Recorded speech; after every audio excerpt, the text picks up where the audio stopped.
Hi everyone, as of end of July 2025, this is the fastest way to farm super credits for Helldivers 2.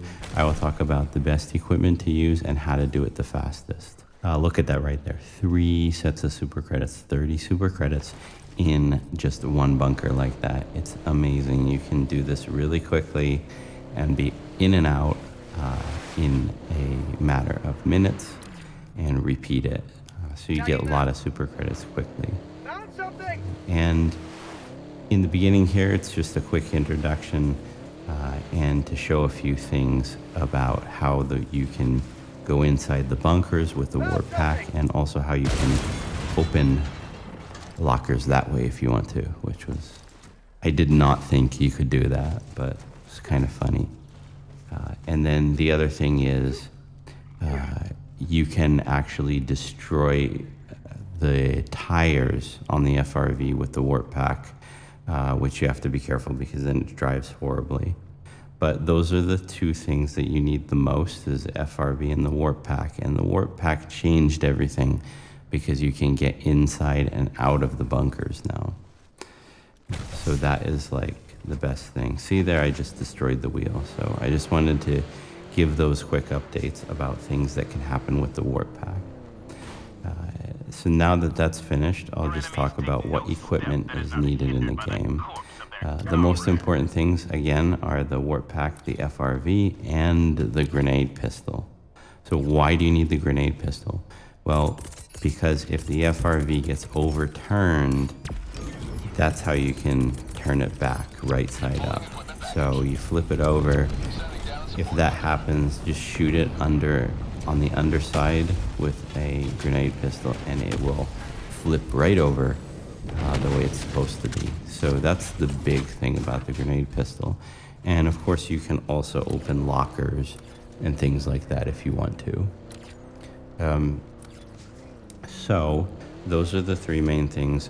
I like to also bring anything else, it doesn't really matter. I bring the stalwart just in case I get mobbed by bugs, but usually almost never that happens. I almost never have to use it. So it doesn't matter, those things. The only other things are any grenade is fine, any primary is good, and any remaining stratagems are fine. For the booster, you want the stamina booster, because that will, if you have to run for some reason, then that's what you want to have, and you also want to have light armor for the same reason. So that's it for the equipment. The other thing is, you can, what I really recommend doing is you find a level 1 bug planet. Okay, I used to think it was like the higher ones had more super credits maybe, but no, it doesn't really matter. Level 1, it's the least amount of enemies to get in the way. It's the smallest map, and it has enough super credits, and the rate that you get them is just the same or maybe better than the other difficulty levels. So it's level 1, it should be a bug planet, and it should also be a wide open planet where there's not a lot of rocks and stuff that get in your way of driving and get in your way of seeing objectives. So kind of desert planets are fine. Daytime or nighttime, it doesn't matter. Nighttime I like because it's a little bit easier to see the beacons, the yellow beacons. But if it's daytime, you can see the buildings a little bit easier, so it doesn't really matter. What I recommend doing is to go down somewhere on the edge of the map where it's pretty open, land, call down all your equipment, then look at the map for points of interest. If they're buildings, they're really easy to spot, but sometimes things like bunkers are a little bit more difficult sometimes.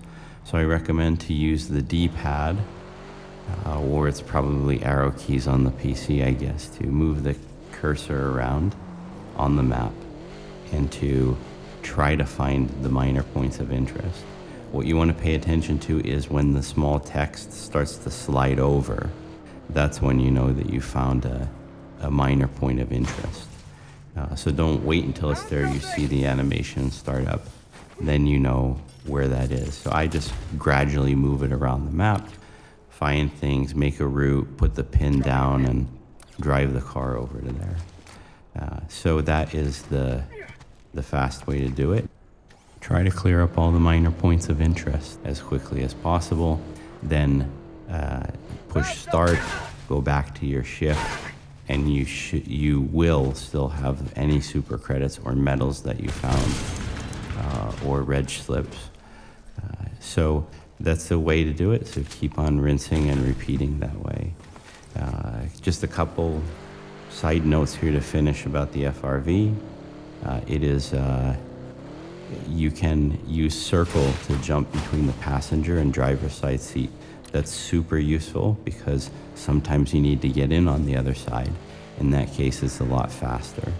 And sometimes you park up near something and you want to get out on the other side. Well, you hit circle first, then you get out, and then you can just go straight over. So that's all. That's how to use the FRV. In the options section, make sure that you change it so that it drives like a normal vehicle in any other video game and you don't have to shift. That's it. I hope this helps. Like and subscribe if it was useful. Thank you. And that's an Arpexxi quick tip.